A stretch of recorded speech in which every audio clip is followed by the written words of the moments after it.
Good morning to you and welcome to K24 this morning. My name is Jeff Mote. Hope your morning is well so far. As always, we start off the show by looking at the big stories of the day in your dailies and get some much needed analysis as to where we are moving forward as far as that's concerned. Today, it's all about matters economy, a big discussion we'll be having right here, because even as we reopen various sectors of the economy, how do we actually move forward and actually equip ourselves post-COVID? It's a discussion we have right here in studio. A very able panel to take us through that particular discussion. But as always, let's look at the front pages of our dailies this morning and then dig a bit deeper into them as well. We have our People Daily. And don't forget, if you haven't gotten yourself a copy of your PD, you can get it straight to your phone. It's only 10 shillings. The number that you dial is star 550 star 4 hash. Once again, the number is star 550 star 4 hash. Dial that number and get yourself a copy of your People Daily straight to your phone. And right here, we're giving you 250 shillings worth of airtime. And all you need to do is take a screenshot of your PD, send it to us with your name and where you're watching from, and we'll send you the airtime. So the first 10 walk away with 250 shillings worth of airtime, all courtesy of the People Daily at Safaricom. So dial the number star 550 star 4 hash, download your e-paper, take a screenshot and send it to the WhatsApp number. And of course, from there, tell us your name and where you're watching from, and we'll send you the airtime. As you download your e-paper, this is the front page you'll be getting from that particular copy. PD's front page: new normal, but schools remain shut. Wary of second wave of COVID-19 attack, President cautiously eases some containment measures to revamp economy, but keeps infections at bay. He underscores the need for civic responsibility. And this is a story that you can get on page 4 and 6 of, from page 4 rather to 6 of your People Daily this morning. At a glance, some of the things that he spoke about yesterday: the curfew, schools, bars and restaurants, religion, and also a key point of concern on today's show, tax incentives, really, because we've spoken about the fact that this was a delicate balancing act of lives and livelihoods. So now that we are actually not yet out of the woods, but moving in that particular direction, how do you restore the livelihoods that were lost during this particular period? You can get the details of that in your copy of your People Daily as well. But also the political angles of things seen and some not seen. Ruto skips Uhuru event at KICC. Lots of tongues wagging as to why this could have happened and what this really means even moving forward. And you can get that story on page 4 of your People Daily this morning. Let's look at the front page of the Daily Nation now. Economy opens, schools stay shut. President turns the lights back on the economy, reducing curfew time and allowing bars to open, but holds back on resumption of learning activities until the safety of children is assured. This is a story you can get on page 4, 5 and 6. Deputy President was listed as a guest at the conference but skipped the event, and that also very many questions being asked as to really why that might have happened on this very critical issue of COVID-19. And you can get the details of that as well on page 4, 5 and 6 of your Daily Nation. Also, why Ruto allies want all MPs to be sent packing. That's also a grey cloud hanging over Parliament at this particular point in time, with the advisory of CJ Meraga in terms of the dissolution of the House. What does this mean moving forward? Are we ready at this point in time to have this by-elections take place? You can find that story on page 8 of your Daily Nation today. Front page of the Standard now. Let the party begin, says the Standard. Return to normalcy. President opens bars and pushes back proposal to open schools. Upholds measures to stimulate the economy. Curfew relaxed and churches allowed more worshippers in. That's a story that you can get on page 2 of your Standard this morning. And even as you look at that, DP goes missing on Uhuru's big parade. Seems like these stories are going hand in hand. Ruto fails to attend a high-profile state event despite being listed among key speakers days after increasing the tempo for 2022 campaigns. You can find that story as well in your copy of your Standard, that story on page 4. And even as you look at that, of course, they're talking about the goodies as far as the tax incentives are concerned. On the front page of the Standard, 14% VAT to be retained until next year, 2021, January 1st. 25% income tax rate extended by 3 months as well. 25% income tax rate up to the end of the year. 100% tax relief for those earning up to 24,000 Kenya shillings, and 2,500 shillings minimum buying price per 90 kg bag of maize. So some relief right there for maize farmers as well. We'll be talking about that right here on the show. Finally, from page of the Star, Githo gave consent to medical equipment leasing deal. So this is a monster that seems not to go away as far as the health docket is concerned. Documents seen by the Star show that the former AG approved the entire transaction. A quote from this, the AG, former AG rather, on the front page of the Star, talking about that. I hereby confirm that the Principal Secretary, MOH Kenya, Ministry of Health that is duly authorized to execute documents for and on behalf of the Ministry of Health. So as far as this is concerned, the big question is really who takes the blame for this, and really how do we move forward from that particular scenario. You can find that story on page 4 and 5 of your Star this morning. So that's what you're waking up to this morning. But like we said earlier, we're talking about matters economy. It has been hinted that the president did reopen the economy. But what does this really mean for those who've lost their jobs, for those who've closed their businesses? Is there a light at the end of the tunnel, and how do we get there sooner rather than later? That's a discussion we have right here. We'd love you to be part of this conversation. Welcome aboard. This is K24 This Morning.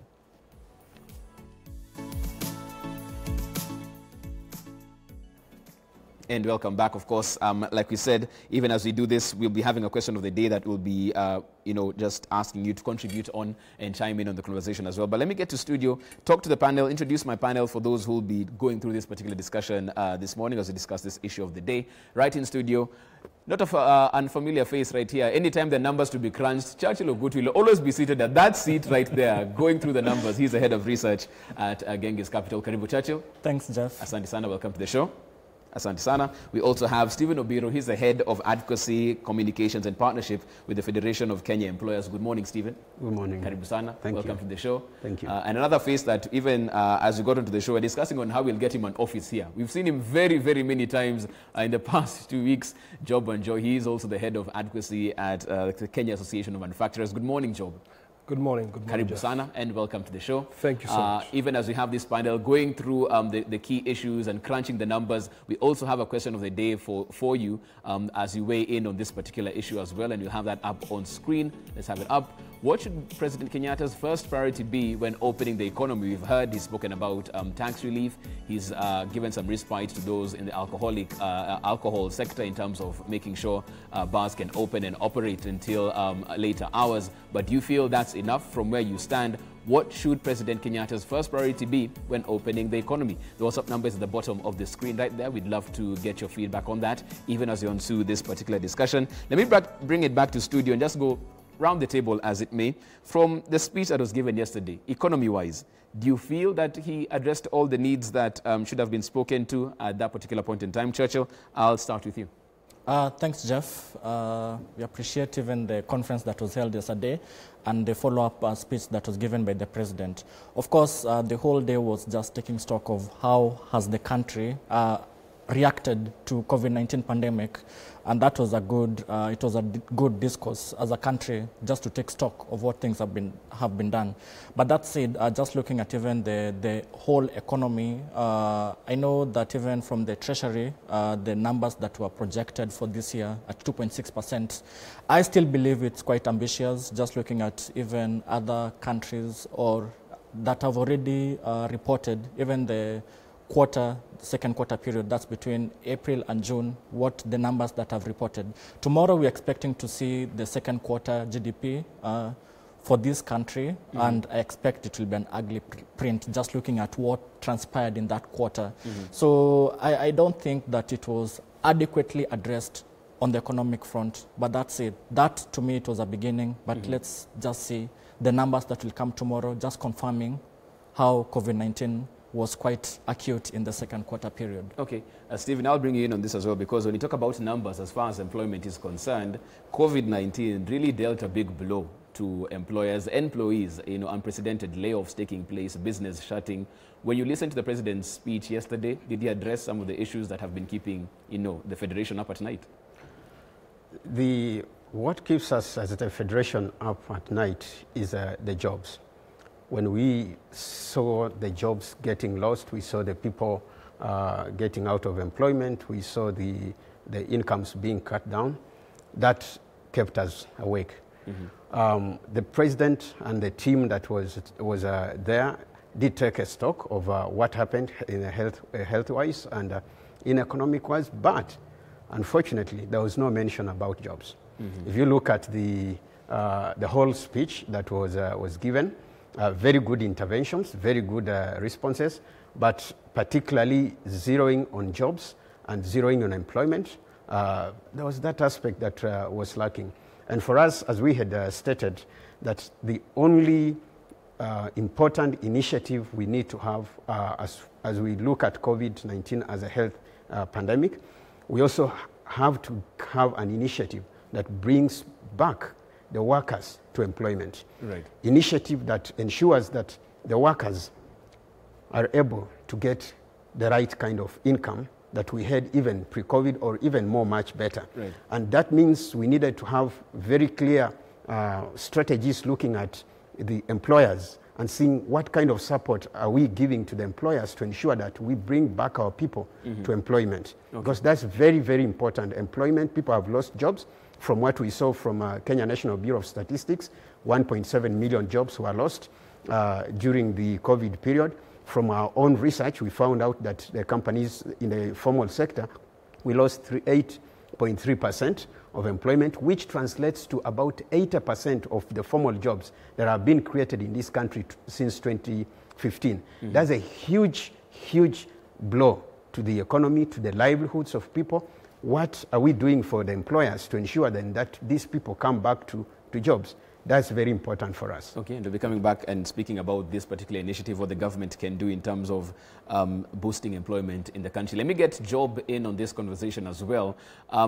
We've spoken about how for this particular period of time, if there's one thing COVID taught different countries, is how they need to actually boost their own manufacturing capabilities to deal with supply chain issues. You saw what happened during this particular period. As you listened to the president's address yesterday, I don't think there was much said on manufacturing right there. So as it stands right now, your wish list, has anything been tackled so far? Thank you so much, Jeff. Indeed, as you have rightly said, that yesterday we didn't hear much being mentioned about the manufacturing. When we began the discussion about COVID in March, there's a lot that we talked about. We have seen the execution of some of the policy proposals that we suggested, and others have not been executed. They're still in the process of either laying down the right documentation, regulations, talk about gazettement of the same, talk about policies being set in place. That notwithstanding, let me first of all bring a comparison between what was read yesterday and this came through various acts of parliament. There's like now Miscellaneous Amendment Act of 2020 and also Finance Act 2020. If you're talking of gazettement, also of the same, like now the VAT at 14%. This one, the president announced that is going to run until July next year.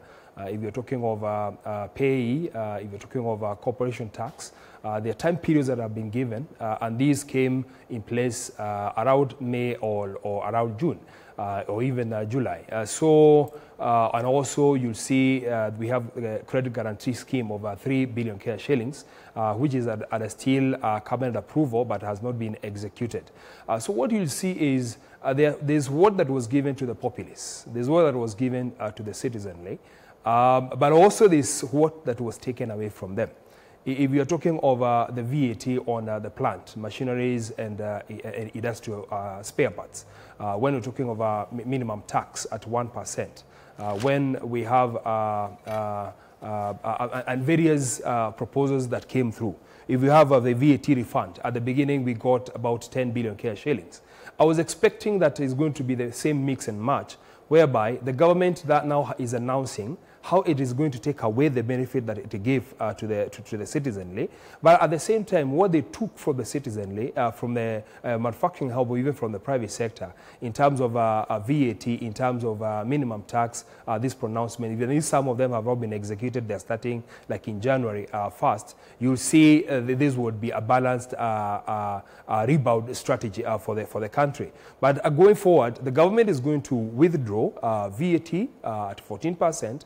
They're going to withdraw the payee at 25%, then it goes back to 30%. If you're talking of resident income tax or corporation tax, it's going to move to 30% from 25%. And this is a reversal of the gain that we had, of which we would like also to see, so that now it is a balance between the private sector and the government going forward. That notwithstanding, as far as the manufacturing sector is concerned, if we want to see a real rebound happening, we want to see competitiveness being addressed going forward. We want to see the supply chains and the value chains within the manufacturing sector being addressed. For instance, if you're talking about the competitiveness, we are about 12% or 13% cost disadvantaged if we compare ourselves with the rest of the world.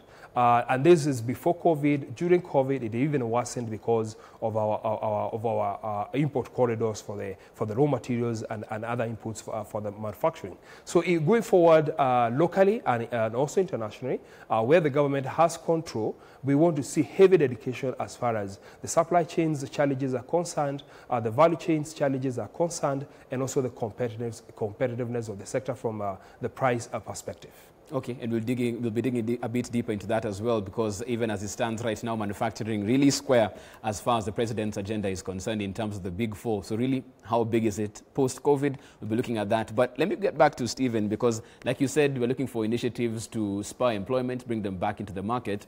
But as they say, we're living in interesting times, because in your federation, I'm sure there's some employers who had to lay off some staff, have managed to use some technologies to stay afloat, and now at a point where if they've survived through this period with this staff, what really would make them take on more expenses to rehire? How do you deal with that conversation? Because now they've learned that, okay, fine, we needed less space, we needed less employees. This is actually a very efficient business. How do you get an employer to get more people on his payroll? First, let me state it this way, that the decision for any employer who has laid off or even reduced the number of staff was not a decision that they wanted to make. It is a decision that was forced upon them because of the conditions they were going through. When we did our research, we found out that the biggest problem that employers are having is finance and cash flow. So they are not able to pay the salaries and the benefits that are required to keep the staff in employment. And when it further revealed that 51% of those employers don't have adequate finances to even continue paying the salaries in the next 6 months. And that is the distress they are having. Now, that aside, when you look at employment and even people who worked away from the offices and all that, it is not so much that automation happened. From the research, we only found out like 20% of companies were able to successfully put in place measures that could allow 10% of their employees to work from home. So most of what was happening, the employees were not actually working. They took leave, they took unpaid leave, there was salary cuts and all that. And what we did as the Federation, we negotiated a memorandum of understanding with the social partners, that's the government and the workers' unions, to allow the flexibility in the negotiation to keep the employees on work. Now, going forward as a country, the employers in Kenya, we are not at a level where automation is a challenge. We are feeling like it will keep people out of job. What we need is to support the employers to be able to return at least their workforces to the level where they were, so that then we have good productivity or the good production in place.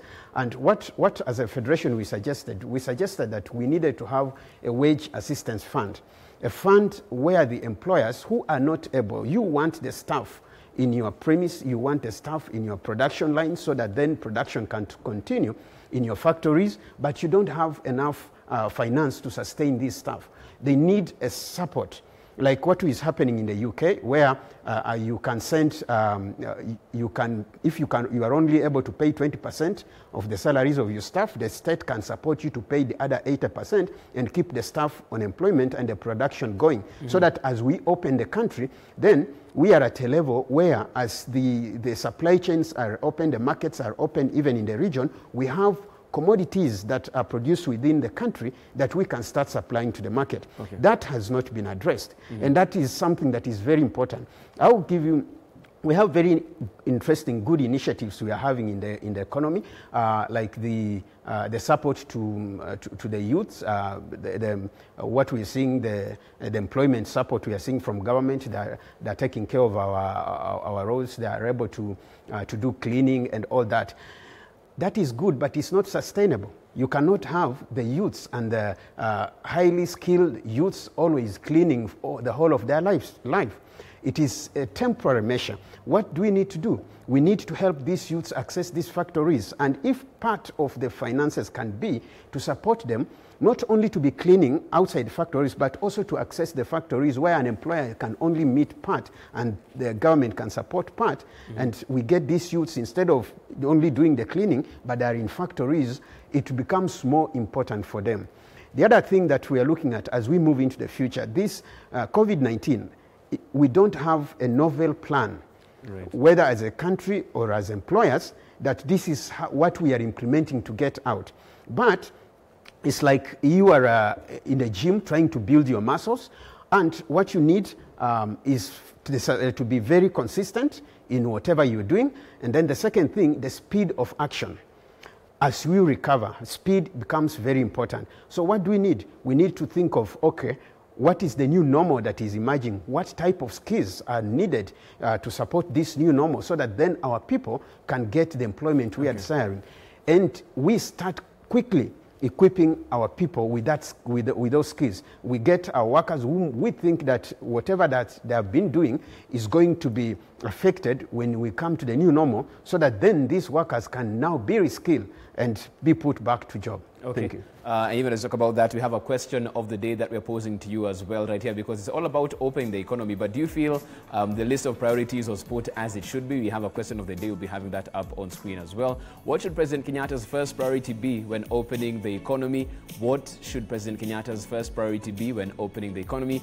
Send us your thoughts, your feedback, your comments, your feedback rather than your comments to the WhatsApp number at the bottom of the screen. Let's talk about what he actually did speak about. Churchill, we're looking at what he spoke about in terms of, VAT relief, keeping it at 14%, income tax as well, making sure that some people can have some respite as far as it's concerned. In your assessment, because this is an extension of what already been done, how effective has that been, cushioning people's pockets? Thanks, Jeff. And let me take you back even to the exact wordings that the president said. He said that now National Treasury should consider having these tax reliefs up until 1st of January. And looking at even what has been put in place under the Tax Laws Amendment Act 2020, this is the same Act of Parliament that effected these tax reliefs. It was, to me, it was an open-ended. It didn't have certain timelines that at, say, 30th of September, those tax reliefs will be off. And one other thing that we also need to realize is that the financial year starts from 1st of July up until the next year, calendar year, of course, starts from 1st of January. So there are two different dates that you're seeing. So to me, it's like it was a proposal by the president, or rather the people who, the advisors, now to National Treasury, to at least have these tax proposals up until 1st of January. But then the question that comes in, the current budget, the current financial year, which started in 1st of July, we are seeing that even the ordinary revenue, which is part of this tax, had already been reduced to 1.63 trillion. We have a government expenditure which has to be financed by the taxes over and above other, what is called appropriation in aid. I'll get to that shortly. So 1.6 trillion, but then there's a report that came out from Treasury last month, the Budget Review Outlook paper.